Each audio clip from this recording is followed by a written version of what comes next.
It took a little while, but news has finally arrived from Hawaii that Asian Jordan Spieth, aka Collin Morikawa, just blew a 6-stroke lead heading into this year's final round of the Sentry Tournament of Champions. Collin would have been the first guy to win under these new rules of not having to win the prior year before to get into this tournament of quote-unquote champions. I thought it was a done deal. The bookies had him as a minus 550 favorite to win going into the final round. Jon Rahm, who eventually won, started the day 7 strokes back and at one point was 9 strokes behind Collin Morikawa. This is some shocking stuff that's going to damage the psyche of our favorite Tiger heir apparent, at least in the way he speaks, because Collin talks like he learned English from Tiger Woods videos. They've got that almost human Mark Zuckerberg robot quality to their speech pattern that some people find endearing. I'm not convinced that coding isn't some part of Collin Morikawa's thought process and speech pattern. Years ago, and I was watching this on Matt Adams' Fairways of Life, it's an interesting YouTube channel considering there's suddenly, when you're watching these episodes, a 10-minute commercial in the middle of the episode. Matt Adams gets into what a fine and upstanding young man Collin Morikawa is, and it comes down to Collin Morikawa answering how he wants to be remembered with one word or 2 words: his smile. Collin Morikawa wants people to remember him for his smile.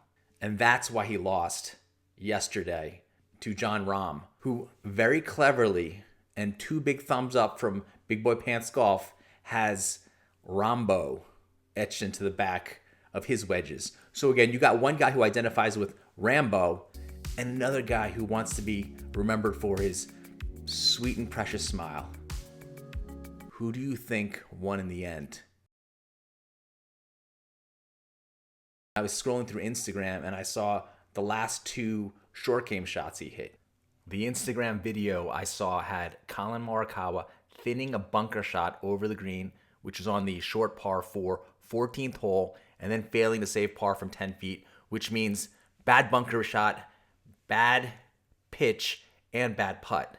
That's a short game nightmare. And then he also chunked a pitch at the par 5, 15th hole, which led to another bogey and a bogey on a par 5. And I was just about to make a video on Collin Morikawa, how Parker McLaughlin, aka the short game chef and former PGA Tour winner, had really helped Collin Morikawa with his short game, and this was the big difference in him winning the Tournament Century of Champions. That video now will not be made. Instead, we've got this dissection of exactly what went wrong, and more importantly, how this whole strokes gained ties into these betting odds, which Collin Morikawa at minus 550 again, losing, huge favorite to win, shows why these stroke gained shouldn't be factored into the odds. ActionNetwork.com, and by action they mean gambling action, has strokes gained explanation. Now they explain it, they go into this whole detailed breakdown, and then you go into how these stroke gain figures are going to help you pick who's going to win the Sentry Tournament Champions. And here is the main graph. So according to this chart, you can see Collin Morikawa, how much strokes he gained in round 3. And look at his putting. Phenomenal. Oh, he's on a hot streak. But we all know that putting is temperamental, and he goes right into round 4 and can't make a putt to save his life. Because strokes gained, I'm positive, is a complete fabrication, and it's this pseudo science math stuff that goes on nowadays that actually doesn't tell us a whole lot. I'm going to break it down this episode. You're going to be like, I thought strokes gained sounds so official. Everyone's using it. Everyone loves it. And me coming in here saying like, it's junk. Move away from it. Let's move forward and realize that this strokes gained doesn't actually help us with the odds. You got to go with your guts. You got to look at the guy's performances, and you got to go with your heart. Just like Rambo, or in this case, Rambo. Jon Rahm speaks from the cuff, lays it out there, doesn't want to be known for his smile, probably doesn't even have a particularly good smile. I don't know if Collin Morikawa particularly fancies his smile. He does have great hair, cool haircut, but he came up short again. It's becoming a pattern, and this is how you end up as the Asian Jordan Spieth, where your early promise and potential goes unfulfilled. It's also probably called a Rory McIlroy.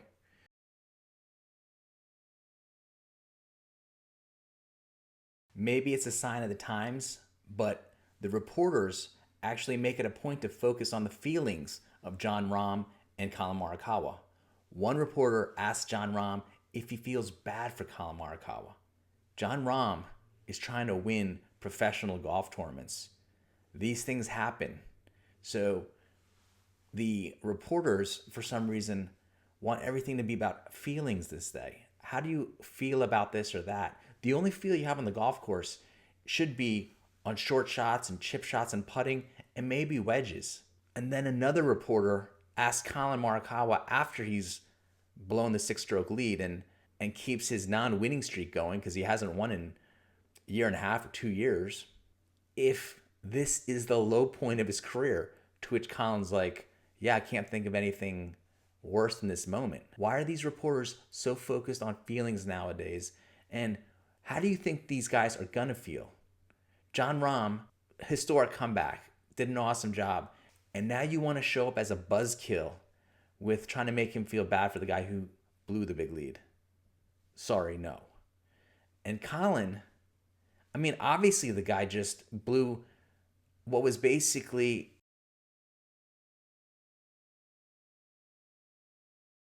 Collin basically blew what was first and goal from the 1-yard line. I mean, he didn't get it in the end zone. He was right there. Tons of plays left. Collin Morikawa shoots 1 under par on a course that's a birdie fest.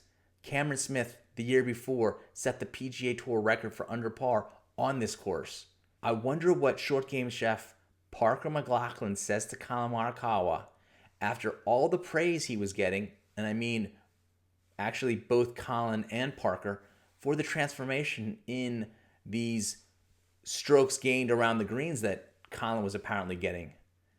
And now this. More unanswered questions. But I will say, I do follow the short game chef. His instruction for chipping and pitching is very similar to what I learned at the Butch-Harmon School of Golf, if not exactly the same. You want to have your hands more in line with your body instead of having your hands pressed way ahead. Weight evenly distributed instead of having the weight heavy on your left side, so that you can actually more use the bounce of your club, hit behind the ball, and give yourself more room for error. I want you to think about that. I still want you to go check out short game chef Parker McLaughlin. I think his pitching and chipping will help your short game improve. I know I put on a short game clinic the last time I played with one of my buddies, so much so that he actually commented on it as he was giving me money that I had won from him in our skins game.